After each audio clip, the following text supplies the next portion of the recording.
Respecto de este diplomado, bueno, pues siento que nos pide que, y nos dice, ¿verdad?, que está en nuestras manos formar el cerebro y la conducta de las personas, porque de lo que nos nutrimos, pues de eso hablamos. Y si nos estamos formando para evangelizar, pues hablaremos de Dios. Como padres de familia, pues también nos hace pensar, ¿verdad?, que la educación que nuestros hijos reciban en un colegio pues no es suficiente, que hay que también ver con ellos, y que conozcamos su mundo interior y que nos interesemos por espiritual de su relación con Dios, ayudándolos en la educación de la fe cristiana. Y bueno, en general pues las palabras para bien, para mal, pues impactarán en nuestra persona en adelante. Gracias, Silvia. Complementa tu verdad, como dices, esta enseñanza con el ámbito eclesial también, ¿verdad? Muchas gracias. Con todo gusto, maestra. Connie. Bueno, dice, yo pienso que si el niño, adolescente o a cualquier edad que viva la persona solo escucha palabras hirientes, de menosprecio, de marginación, pues no se siente querido, aceptado en cualquier rol de su vida. Y al ser adolescente estudiando, el hijo que es comparado con los demás, entonces tiene una autoestima muy baja. Será una persona herida, lastimada, se vuelve una persona rencorosa, con todo y con todos, endurece su corazón, se hace insensible a todo lo que lo rodea, desde la familia, la naturaleza, todo, no le lastima nada. Debemos de ayudarlo con palabras positivas, constructivas, pues dándole afecto, que se sienta amado y haciéndole saber que fuimos creados por Dios y que salimos de Él, que tenemos que devolver a Él, renovarnos entre Dios. Y ahí donde estén, pues debemos de hacer bien las cosas, acercarlo a Dios y hacer lo que ya sabemos que se aprende con el aprecio o desprecio de los demás por nosotros. Si eso sentimos a lo largo de la vida, el corazón se endurece, se hace insensible, pero para eso tenemos que prepararnos espiritualmente para levantarlos y también nosotros ser gente de Dios. Gracias, mamá. Muchas gracias. A partir de lo visto en el video y lo que hemos escuchado, pues tengamos en cuenta que así como las palabras hieren, también sanan y edifican, ¿verdad? Entonces, bueno, proponernos eso. Gracias. Gracias a usted. Carlos, ¿nos podrías compartir tu apreciación del video? Sí, madre, igual que los compañeros, siento que desde el seno de la madre, el instruir al bebé buenas palabras, transmitirle ese amor, los padres como tales, va generando esa autoestima desde el seno de la madre. Y nos habla el video de siempre ser positivos, en el entendido, como dice la hermana, desde pequeños se forman o se va generando tanto positivamente como negativamente, ¿verdad? Por eso nos habla de siempre ser o actuar con buenas palabras, de buen amor, de buena manera. Y nos habla también de utilizar las creencias, lo que se refiere a los detalles, el diálogo y Dios principalmente, ¿verdad? Caso contrario, pues tenían todo el divorcio, no recuerdo la otra, y el demonio principalmente. No estaría bien, ¿verdad? Entonces, de antemano, pues siempre nos ayuda a trabajar demonios, divorcio y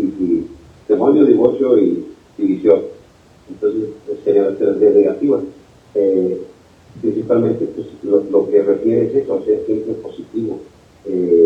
Debemos de trabajar con el ejemplo, ¿verdad? Entonces, en todos los ámbitos, así como agentes de pastoral y como preparación o lo que tratamos de hacer para servir bien a Dios, ¿verdad? Entonces, ser con una autoestima positiva, ¿verdad?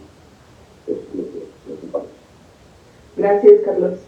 Sí, ¿verdad? Digamos, el video está también dirigido a un grupo de matrimonios, ¿verdad? Que van a un retiro.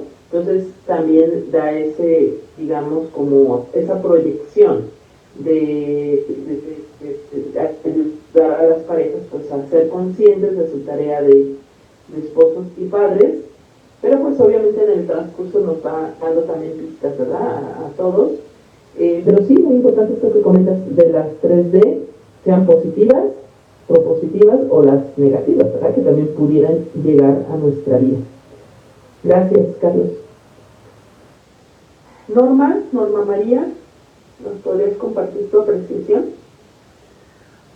Sí, buenas tardes. Buenas tardes. Pues como el compañero, también las 3D, que la primera es el detalle, la segunda es el diálogo y la tercera es Dios. Pues si no cuidamos las 3D, pues como dice el compañero, ¿verdad?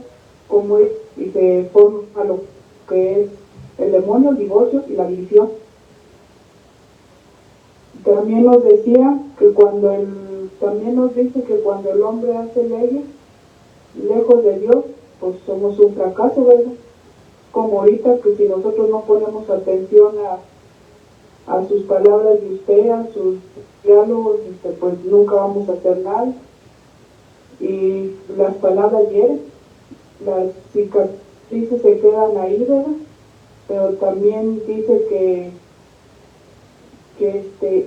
con la ayuda del Espíritu Santo, con la ayuda de Dios, nosotros podemos perdonar y que los cristianos se tienen que poner de pie y tienen que vencer la miseria. Y nos decía que hay que amar al Señor porque Él nos ama como todo su ser. Es todo lo mismo. Gracias, Norma. Sí, ¿verdad? Está impacto fuerte y esos datos que va dando, ¿verdad?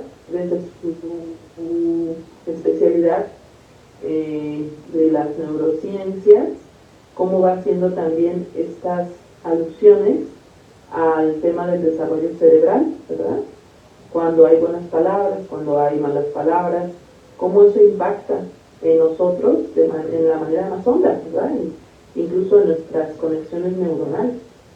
Entonces, bueno, pues sí, esto creo que pues nos lleva como a tener más responsabilidad en el uso de nuestras palabras. Máximo, Eli, ¿nos puedes compartir tu apreciación?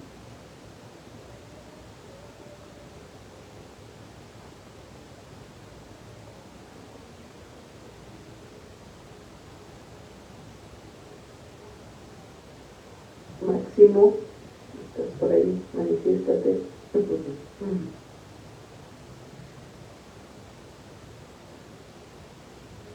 Bien, vamos a pedir entonces a Ramón si nos ayudas con tu comentario.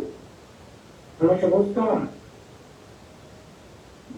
Excelente formación y excelente información la que hemos obtenido a través del doctor Ricardo Castañón. Son muchos puntos y yo quiero comentar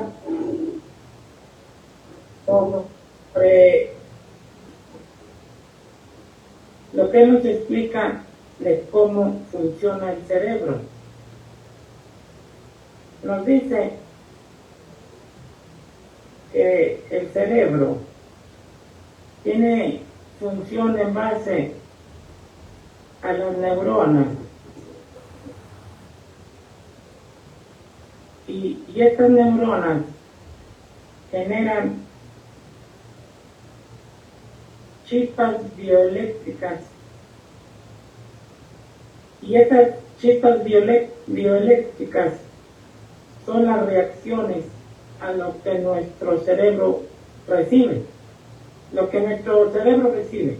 Entonces, en las terminales nerviosas se encuentran, dice aquí, dos células que se van a juntar y entre esas células hay un espacio que se llama sináptico y entre ese espacio se genera una molécula neurotransmisora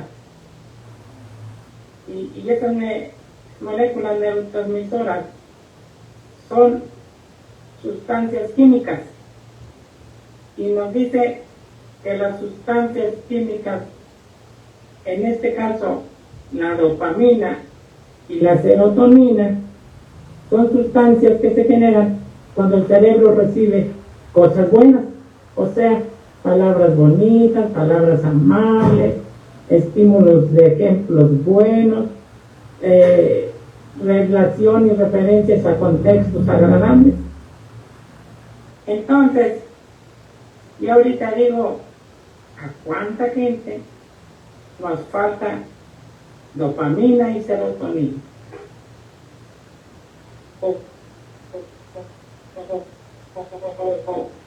Que seamos capaces de generar palabras, situaciones, contextos agradables. Y todo esto yo lo entendía, doctor, que es para que tengamos personas positivas, personas que vivan, personas que estén pues al 100 cumpliendo su misión de ser humano.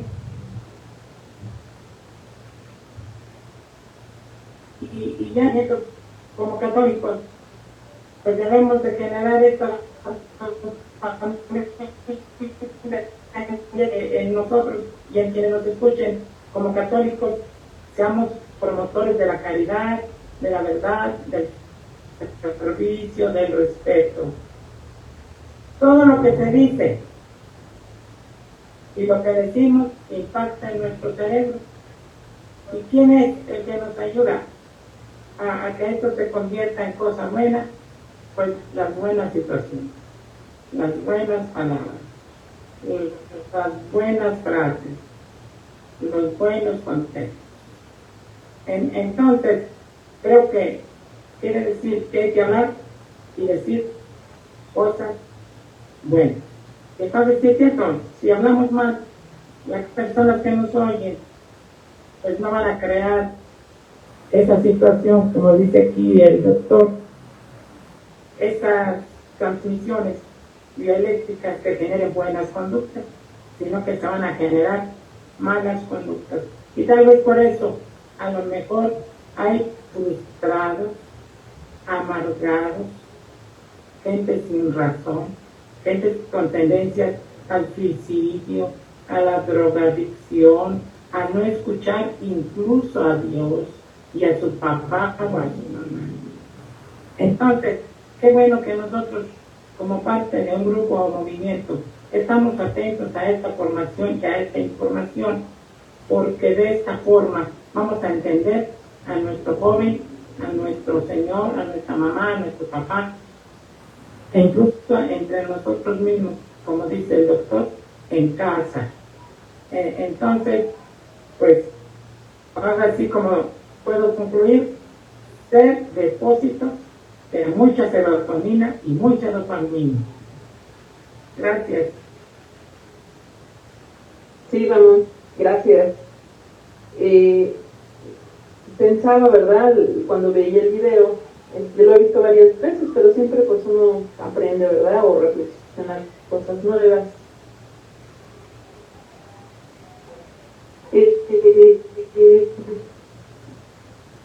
¿Cómo la palabra decir bien?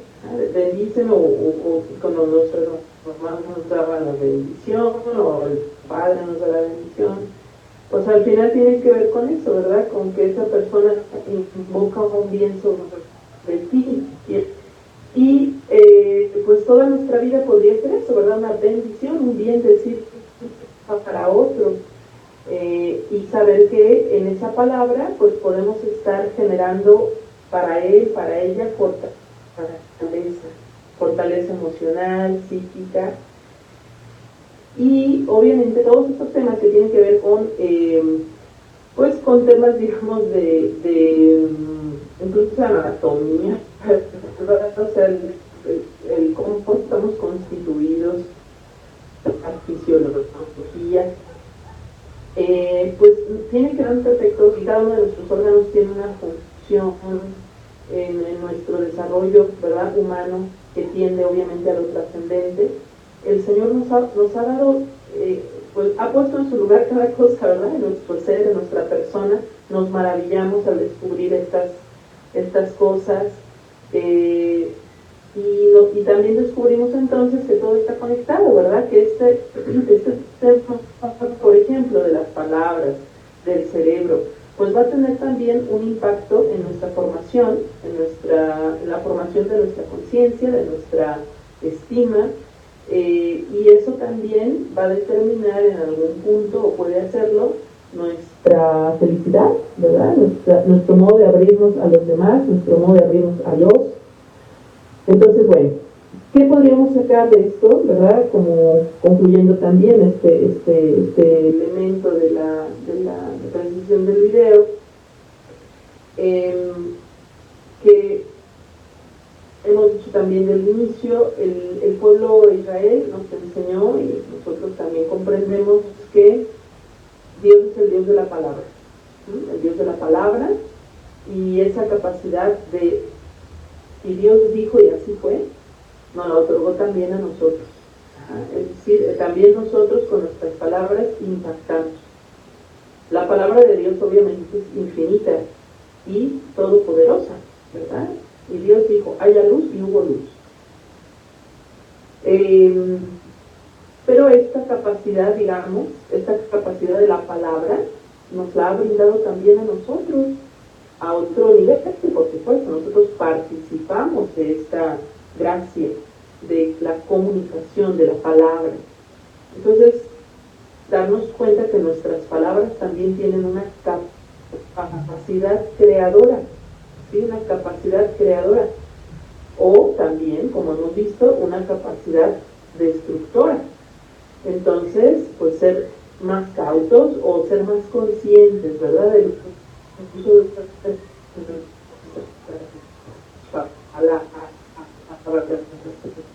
todos los ámbitos, el autoconocimiento y la autoestima, pues saber eso, que hay palabras que van a impactar, incluso puede ser que para toda la vida.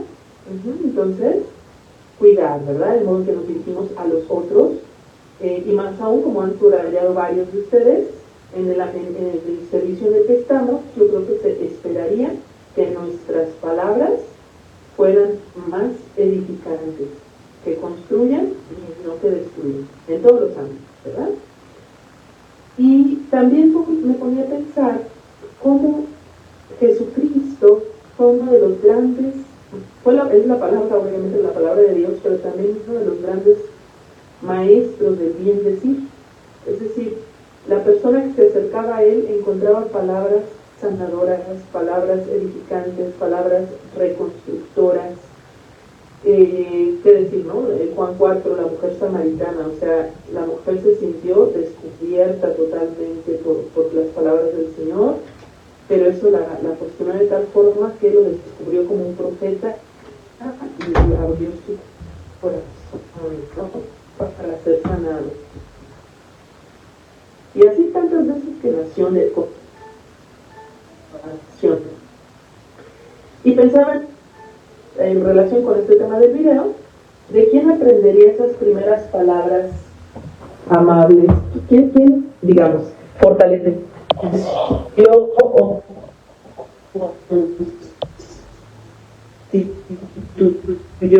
Señor. Pues empezando por sus padres, ¿verdad? José, María, serían los primeros en que se dirigirían a él de tal forma que crearon, o sea, muy fuerte capaz de decir bien a todos, de dar una palabra de salud, de salvación.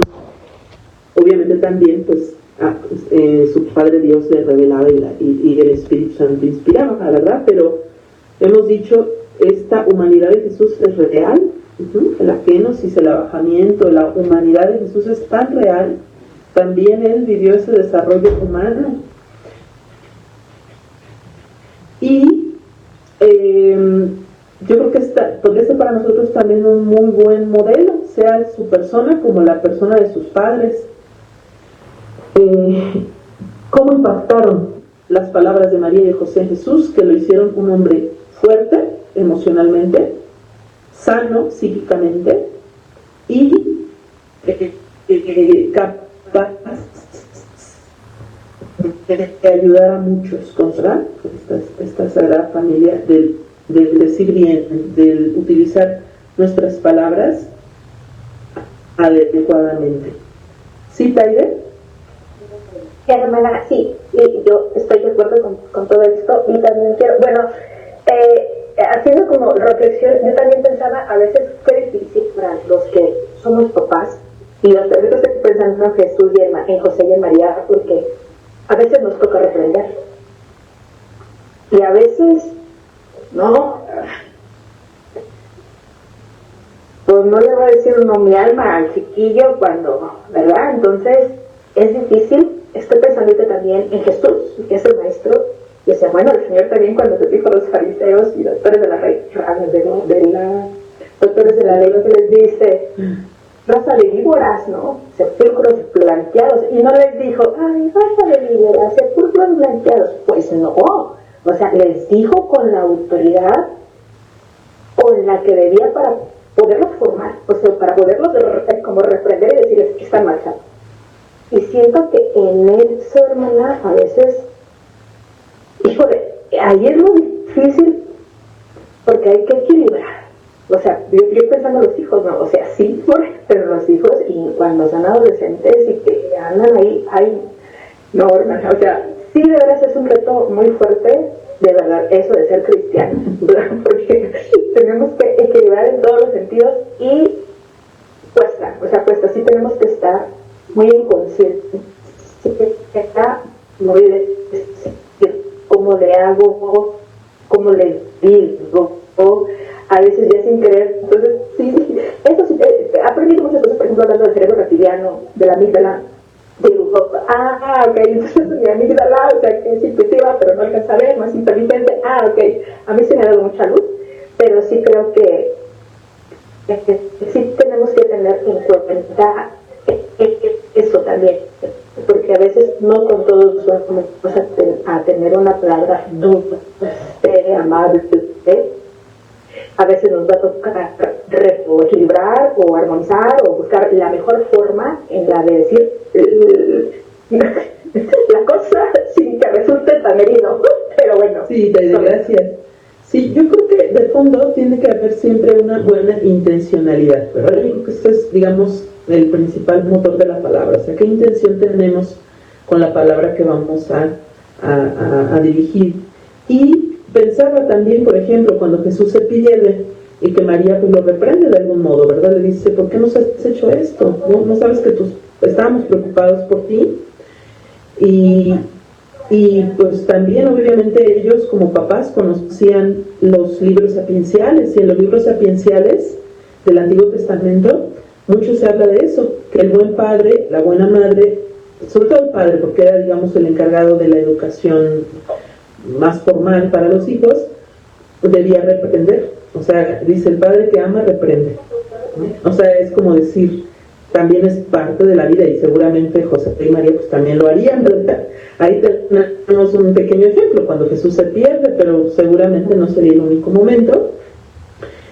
Y Jesús incluso también puede llegar a como yo comentabas, este tema de cómo habla con los hipócritas, con la intención de sacudir la conciencia, ¿no? Entonces, sí, creo que habríamos de, me parece, la intencionalidad y, en la medida posible, tratar de ser lo más conscientes del peso de nuestras palabras, lo más conscientes. Porque, como bien tú has dicho, muchas veces quizá no pensamos lo que decimos, reaccionamos. Y creo que esa es la parte que tendríamos que ir trabajando. No solo reaccionar, sino ser conscientes. Y se recordarán, hace ya años hubo esta, pues como promoción, propaganda, ¿verdad?, del contar hasta 10 y demás, en el tema de la violencia intrafamiliar, ¿verdad? Era como en los medios de comunicación salían estos comerciales, ¿verdad?, de cuenta hasta 10. Y yo creo que hay una razón en eso, ¿verdad? Es decir, pues sobre todo cuando estamos muy molestos ante alguna circunstancia, como si respirar un poco, ser conscientes de lo que vamos a hacer, de lo que vamos a decir, y si se necesita, en el caso de los papás, una reprensión, o del esposo o la esposa, o incluso en un grupo parroquial, o sea, también ahí puede haber una reprensión, ¿verdad? Si Pablo reprendió a Pedro, ¿no?, allá en Antioquía. Entonces, pero el cómo también. Hemos hablado ayer de comunicación asertiva, ¿verdad? De decir algo a quien debemos, cuando debemos y del modo que debemos. Entonces, creo que esto también, o sea, decir, bueno, sí hace falta una reprensión, obviamente, en este momento, pero entonces, ¿cómo lo voy a decir? Bueno, voy a serenar, porque suelo reaccionar muy drásticamente, entonces, a ver, me voy a serenar, pero voy a ser claro, si hace falta imponer un castigo, lo haré, etcétera, ¿verdad? Entonces, como eso, conciencia, intencionalidad y considerar que puede haber palabras hirientes. Yo creo que somos conscientes cuando de pronto lanzamos una palabra que eso puede llegar a lastimar, ¿verdad? Y a veces puede ser que dijimos, ya lo dije y luego nos arrepentimos, o de propósito lo decimos, ¿no? Porque sabemos que eso particularmente lastima al otro. Entonces, bueno, hacernos conscientes y responsables de nuestras palabras. Ramón, ¿levantaste la mano? Sí. Bueno, como que estamos entre la teoría y la práctica. Entre la teoría porque pues tenemos mucha información y la práctica pues rebasa a la información. A mí me preocupa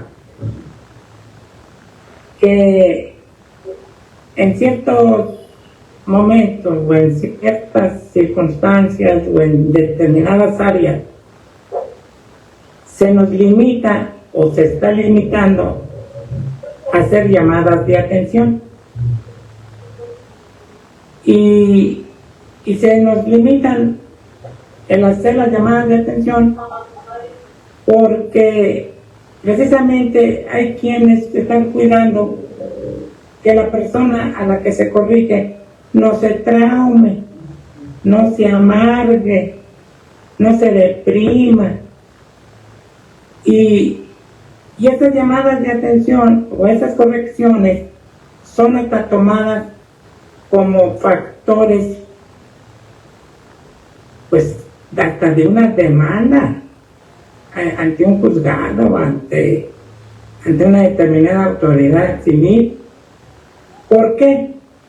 Porque por un lado la corrección se necesita, pero por el otro lado hay quienes dicen, espérate, los derechos humanos están diciendo que no se debe de ofender y la gente se cree que una corrección es ofender, y entonces más esto se nota en las escuelas porque muchos papás de familia se molestan hasta porque a veces al niño le dicen, recoge el papel que tiraste, o sea, situaciones tan sencillas y tan simples que los padres de familia hacen grandes. Y el último, el que sale corregido, es el adulto. El que sale regañado es el adulto. Y por eso a veces decimos, como que ahorita estamos viviendo una época, como dicen, una creación, sobre todo en nuestros niños y adolescentes, de cristal. Pero eso sí, tienen toda la libertad. Eso es lo que le digo, estamos entre la teoría y la práctica. Entonces,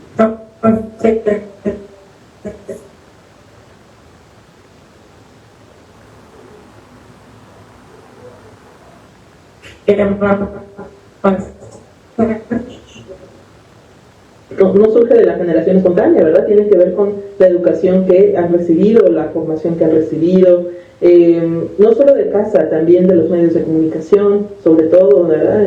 Estos entornos.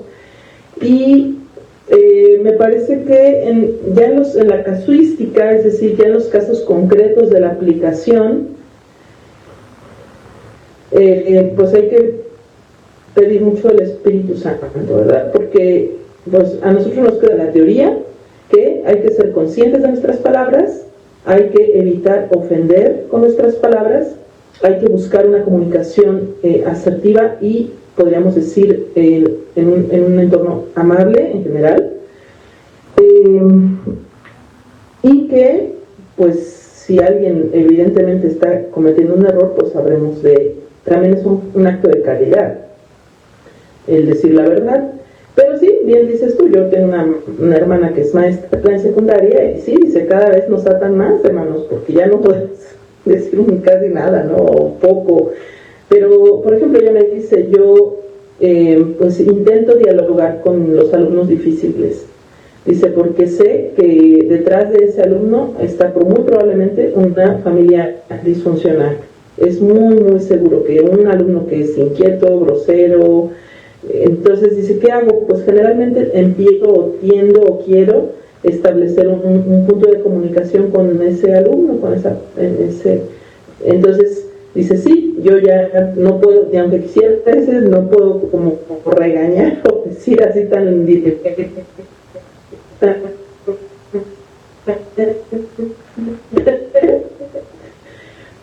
Dijo, pero conocer el contexto, alentarnos sus puntos fuertes y pues cuando ya tengo, digamos, su atención y su empatía o su apertura, entonces también hago correcciones, dice, y en general pues me ha funcionado, ¿no? Me decía mi hermana, ella atiende grupos de tercero de secundaria. Entonces, sí, no es sencillo, obviamente, y sí te entiendo, Ramón, ¿no? Que de pronto uno dice, bueno, pues ya uno no puede decir nada ante estas generaciones o ante las legislaciones que cada vez quizá atan más en este sentido. Pero bueno, pues habremos de buscar las estrategias, ¿verdad? Decíamos ya en la casuística, en los casos concretos, pues pedir consejo, ¿verdad? O sea, pedir consejo también a cómo podría atender este caso, este otro, según hemos dicho nuestras intenciones y pues sí, hay que adaptarnos, diría el Señor Jesús, ¿verdad? En su tiempo y también a nosotros. Mansos como palomas, astutos como serpientes. Entonces, es decir, bueno, ¿cómo podríamos equilibrar, ¿verdad? Este tema del uso de la palabra. Bueno, pues gracias, ¿verdad? Por las distintas participaciones al respecto y bueno, pues espero que cada uno tome también algo positivo de esta proyección. Hay muchos más videos del Dr. Castañón, me parece que son interesantes, los pueden encontrar en YouTube, también para después, hay otras temáticas que trata, y creo que siempre intenta hacer esta fronterizo entre fe y ciencia, y creo que eso también puede resultarnos útil, ¿verdad? Interesante. Bueno, miren, en el chat voy a subir un documento que tiene que ver con el proyecto personal, que es el tema también que vamos a tratar, vamos a empezar el día de hoy.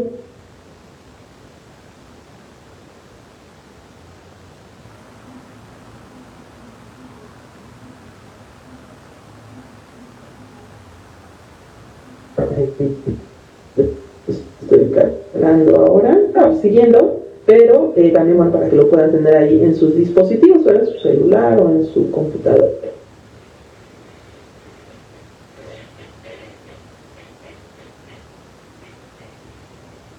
Eh, eh, em,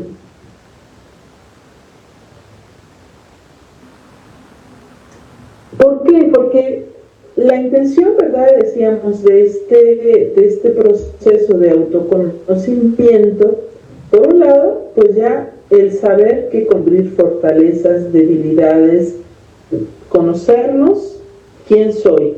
Y después puede venir una pregunta también muy semejante o muy en la misma línea de esto, ¿verdad?, que sería ¿a dónde voy?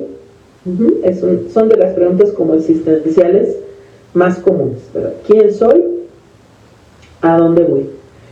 En el tema del autoconocimiento, la autoestima, pues vamos como en la primera pregunta: ¿quién soy? Nos movemos ahí, ¿verdad? ¿Quién soy? Pero ahora queremos también dar alguna herramienta para tratar de contestar la segunda pregunta: ¿a dónde voy? ¿A dónde voy? Entonces, bueno, voy a compartir pantalla.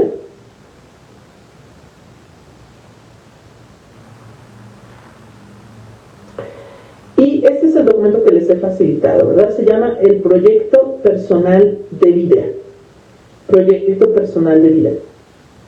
¿Y qué es lo que pretende este proyecto personal? Bueno, este documento. Ayudarnos a entender qué es un proyecto personal. Entonces, primero, ¿qué es? ¿Para qué sirve? ¿Qué partes tiene? ¿Y cómo se redacta? Es como algunas herramientas para concretizar esto, ¿a dónde voy? Tendría que estar muy conectado con lo primero que hemos dicho: ¿quién soy? En eso hemos trabajado un poco. Sabemos que estos módulos obviamente son facilitadores, ¿verdad?, de algunas temáticas y herramientas, pero pues va a implicar un trabajo de cada uno, ¿verdad? El hecho de decir, yo quiero conocerme mejor. Hemos planteado por ahí algunas preguntas para escribir, para dialogar, y ahora vamos a este segundo momento: ¿a dónde voy? Hay un libro, ¿verdad?, de un jesuita que se titula así, dice: llegamos allá donde posamos la mirada. Llegamos allá donde posamos la mirada. Entonces, es decir, ¿a dónde quisiera llegar? Pues para empezar a encaminarme hacia ese punto. Y bueno, el proyecto personal nos ayuda en ese sentido.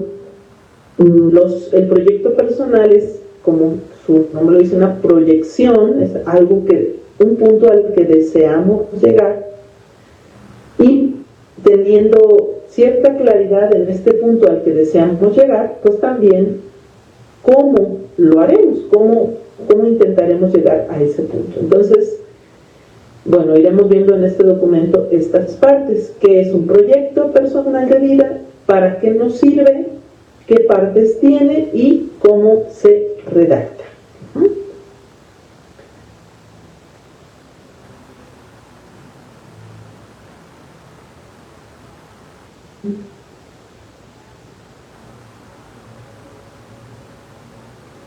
Pues vamos a empezar entonces a ver la parte de qué es, ¿verdad? ¿Qué es un proyecto personal de vida?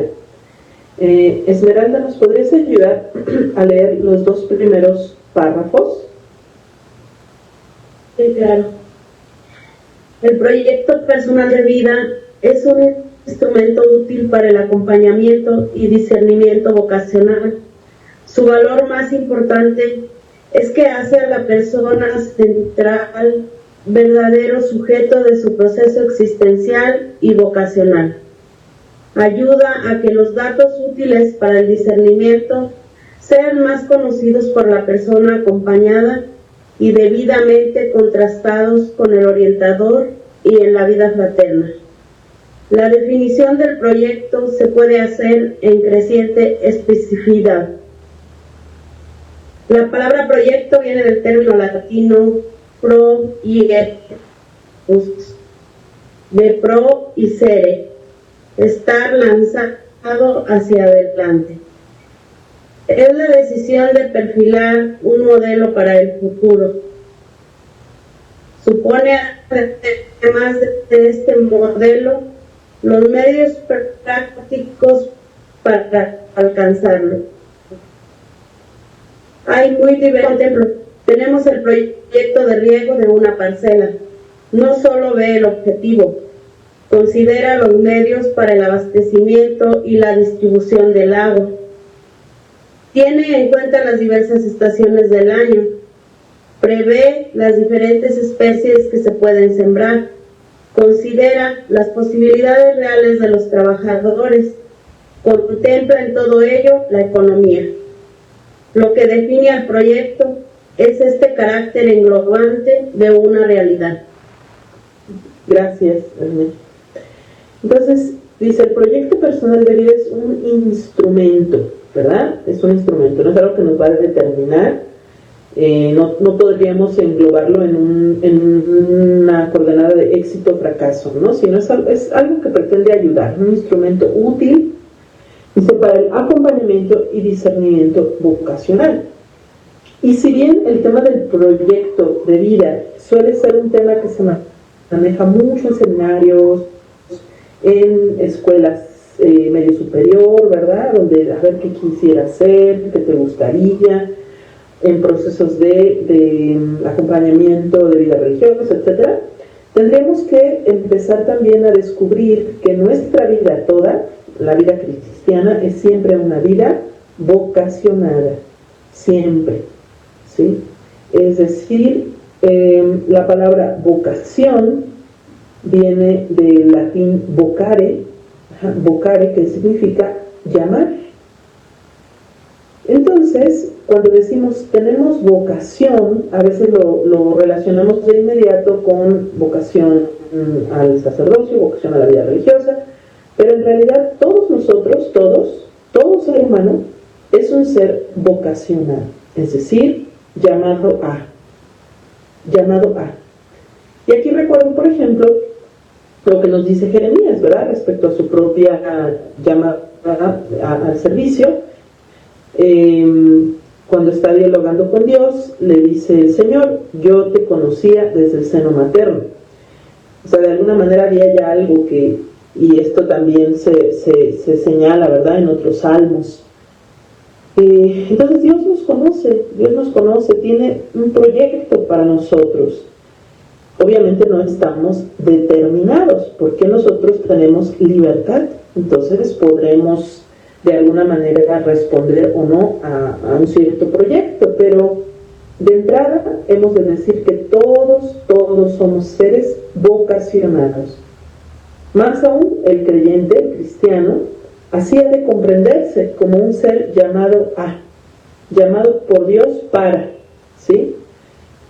Podemos decir que existencia y vocación siempre estarán unidos. Existimos, pero hemos de estar en este mundo para algo, dirigidos hacia algo.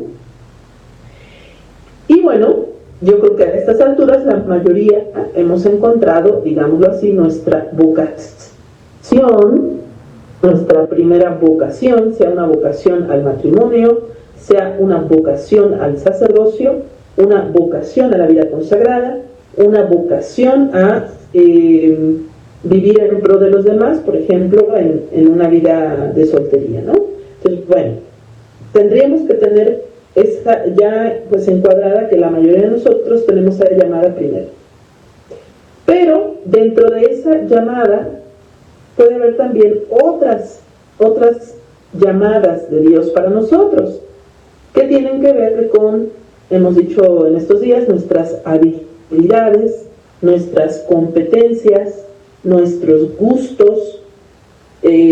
Todo esto también puede indicarnos, ¿verdad?, hacia dónde dirigir nuestros pasos. Y en el ámbito, digamos, eclesial, del servicio, esto también es muy valioso, ¿verdad? Hemos dicho discernir cuáles son nuestras fortalezas para también perfilarnos hacia un servicio en particular. También esta llamada o esta vocación puede llegar a nosotros a través de otras personas. Es decir, de pronto alguien percibe que tú puedes hacer bien tal o cual cosa, ¿verdad? Y te dice, oye, quisiera invitarte a este tipo de servicio. Y quizá para nosotros de inicio sea como algo nuevo, algo que nos pueda generar incluso cierto temor o pensar que no lo vamos a hacer de la mejor manera, etcétera. Pero tal vez Dios también se está valiendo de esa persona para indicarnos un camino o de una circunstancia también. Entonces, bueno, hay que hacer discernimientos con frecuencia y decíamos, estas palabras del acompañamiento y discernimiento no son exclusivas de los llamados a la vida sacerdotal o religiosa. Todos somos seres vocacionados. Entonces, este tema de la elaboración de un proyecto a la luz de Dios, pues yo creo que lo podemos hacer todos en la condición en la que estamos para proyectarnos al futuro, porque como nos ha dicho este primer párrafo, ¿verdad? Bueno, segundo párrafo del escrito, pero primero en el tema ya formal del proyecto, dice, la palabra proyecto viene del latín proiectus, de proicere, que significaría estar lanzado hacia delante, o sea, algo que me impulsa hacia adelante, hacia el futuro. Y entonces el proyecto tiene que ver con poner un punto delante de, en la línea temporal, entonces a futuro, a dónde quisiera llegar. Pero también no solo definir el punto al que quiero llegar, sino el modo en el que quiero llegar, el modo real en el que puedo llegar a ese punto. Entonces dice, supone, además de modelar el futuro, perfilar un modelo de futuro, también supone los medios prácticos para alcanzarlo. Entonces, fíjense, esto es importante. Hacer un proyecto no es solo definir a dónde quiero llegar, es también definir cómo lo haré, qué pasos tengo que seguir para llegar a ese punto. Y bueno, aquí ya nos pone este ejemplo de si quisiéramos tener una parcela y trabajarla en riego, ¿verdad? En el tema del riego, bueno, ¿de dónde vamos a sacar el agua? ¿Cuándo hay lluvias? ¿Cuándo podría necesitar más agua? ¿Cuándo menos? ¿Qué especies podrían pervivir en un ambiente más seco o menos húmedo? ¿Con quiénes cuento para sembrar esta parcela? Porque yo solo no puedo. ¿Quién podría ser? ¿Con cuántas personas podría contar para decir qué grande debe ser la parcela para que nos demos abasto, ¿no? Porque si no vamos a hacer pues trabajo y quizá no vamos a tener el resultado que quisiéramos. En fin, entonces esta sería de entrada la definición de proyecto. Bueno, vamos a hacer un pequeño receso, ¿verdad? Vamos a tomar 10 minutos y aquí nos encontramos a las 6:35.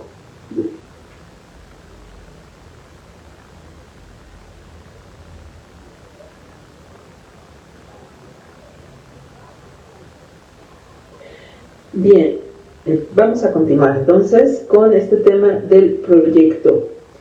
Bien, entonces continuamos también, hemos visto primero lo que es un proyecto, ¿verdad? Proyecto, de manera general, algo que nos lanza hacia el futuro y nos implica también el preguntarnos sobre el modo en que podemos conseguir aquello.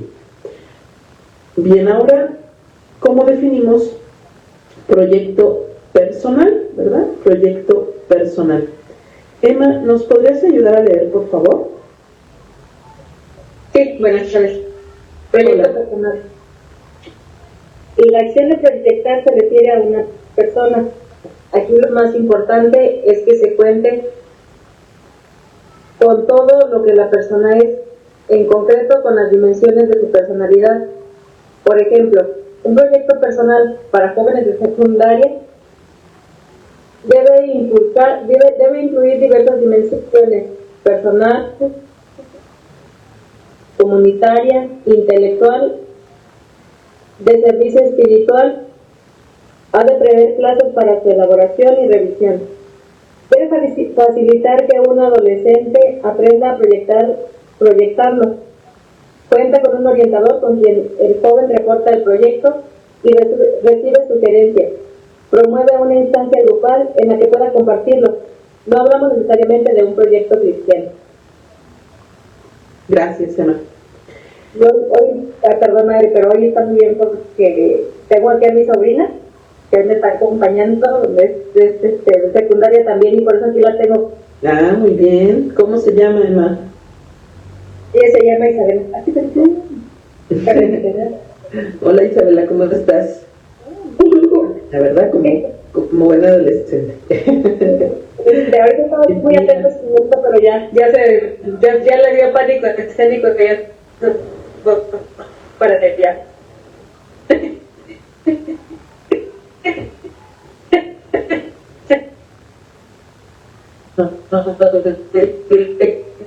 Que no lo vamos a sacar acá. El proyecto es personal, implica a una persona. Y esto que podría parecer un poco redundante, ¿verdad? Lo que hemos dicho antes, pues no, en realidad sí nos da una orientación importante a la hora de elaborar el proyecto. Porque un proyecto no se puede hacer, bueno, obviamente también puede haber proyectos grupales, pero en este caso estamos hablando de un proyecto personal, un proyecto personal. Por tanto, no va a ser el mismo proyecto que haga Emma, al que haga Silvia, al que haga Carlos, porque este proyecto, ¿verdad?, se involucra lo que somos, cada uno, persona es, y las dimensiones de su personalidad. Incluso en este libro que recomendábamos, y por aquí ahorita comentábamos con el padre Antonio, que es un muy buen libro para la orientación vocacional, llegamos allá donde fijamos la mirada, el autor señala, ¿verdad?, que cuando nosotros vamos a forjar un proyecto, hemos de preguntarnos sobre nuestras aptitudes, estas aptitudes. Y él desarrolla, ¿verdad?, que estas aptitudes tienen que ver con todas las dimensiones de nuestra persona, desde el tema físico, mental, emocional, decíamos, las habilidades que tenemos, las actitudes, o también aquello, decíamos, para lo que podremos sentirnos atraídos. Por ejemplo, el recuerdo que ahí en el libro dice: si alguien quiere ser basquetbolista profesional, pero mide 1.40, bueno, pues ya ahí ya de pensar que pues probablemente no pueda realizar, es que tiene que ser un proyecto viable, acorde a lo que tú eres, ¿verdad?, a quien tú eres, con las, decíamos, habilidades y características, que sea realista, y por eso dice, tiene que incluir a los valores, aptitudes, condiciones de cada persona. Desde pastoral, que alguien, estoy hablando hipotéticamente, tuviera un problema serio de movilidad, entonces, no sé, tiene que usar una silla de ruedas ordinariamente, y es hábil y ha aprendido a usarla y todo, ¿no? Pero entonces, no, pues que dice el padre, a ver, ¿quién quiere ir o quién puede hacerse responsable de tal comunidad allá en la sierra, ¿no? Pues ya de entrada esta persona podría tener un deseo de decir: ay, yo siempre he querido estar en una comunidad así lejana, en la sierra, qué sé yo, pero su condición física ya de entrada pues resulta un impedimento, ¿verdad? Porque para llegar a hacer este traslado a ese sitio, pues solo se llega, no sé, en mula, ¿no?, en caballo, o qué sé yo. Entonces, cuando hacemos un proyecto, esto lo señalo porque cuando hacemos un proyecto, este proyecto ha de ser realista, acorde a nuestras habilidades, competencias, gustos, actitudes. Entonces tiene que considerar eso, ¿verdad? Por eso hemos dicho incluso antes que importante es el autoconocimiento. tener un conocimiento real de nosotros para entonces hacer un proyecto también viable, un proyecto viable. Les comparto, por ejemplo, algo en lo que yo estoy trabajando, ¿verdad? Actualmente como parte de mi servicio, mi misión. Yo postulé para una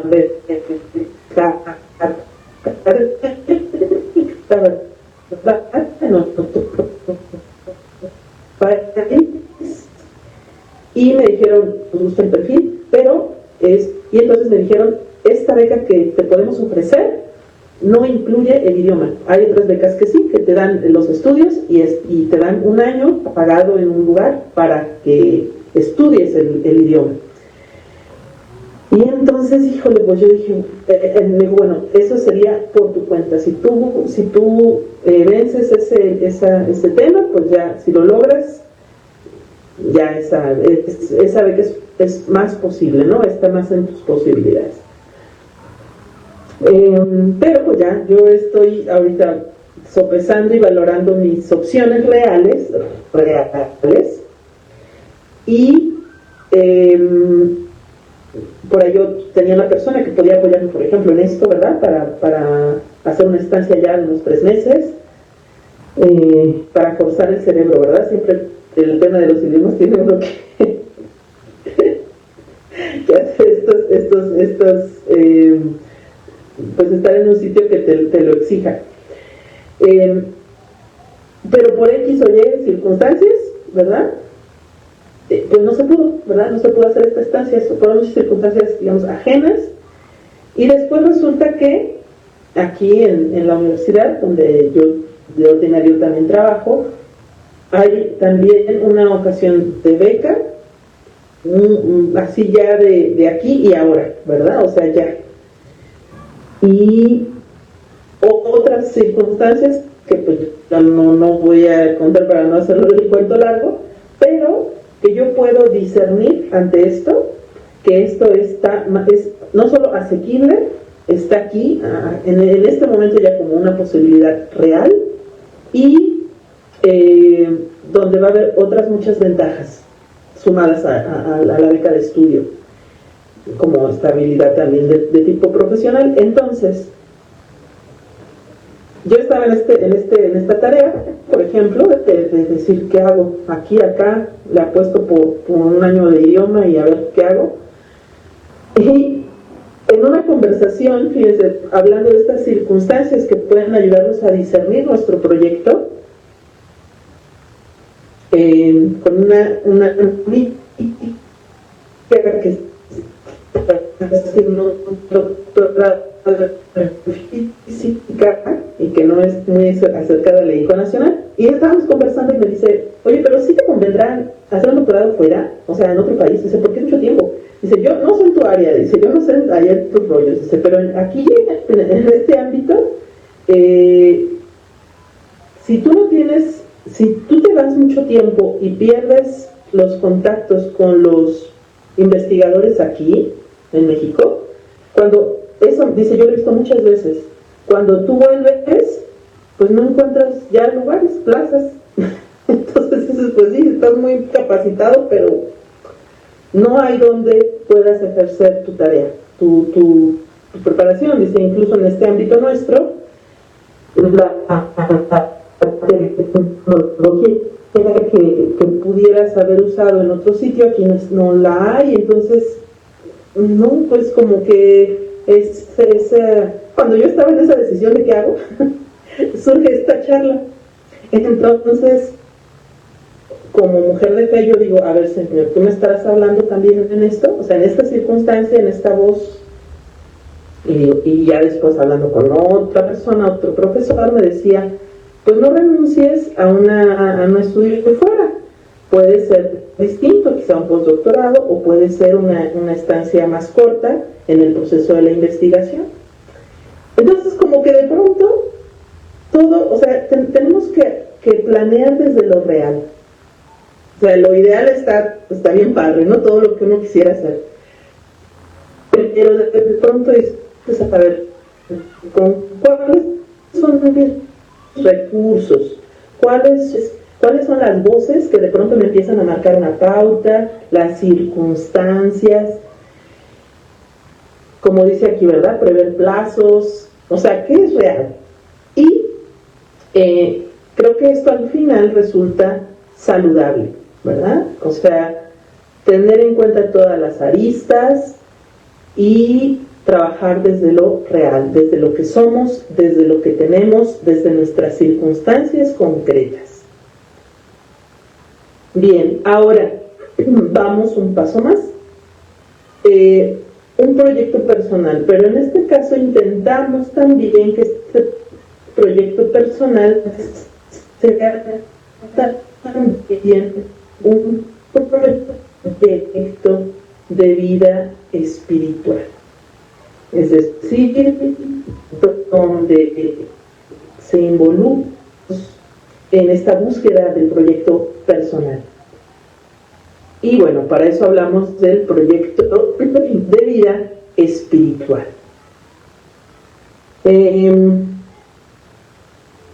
¿Nos puedes ayudar a leer, Elvia López, por favor? ¿Sería desde donde el número qué? Donde el proyecto de vida espiritual, y ahorita voy a pasar la otra página para que continúes la lectura. Ok. Dice, se trata de proyectar la vida cristiana, la espiritual, sino vivir de acuerdo con principios espirituales, y en nuestro caso, cristianos, este proyecto espiritual es englobante de la personalidad, tal como el proyecto personal.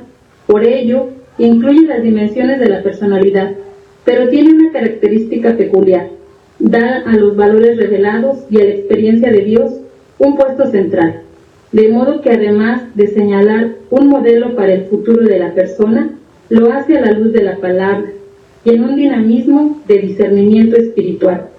Las dimensiones toman nombre de este dinamismo: dimensión espiritual, humana personal, humana comunitaria, apostólica, intelectual.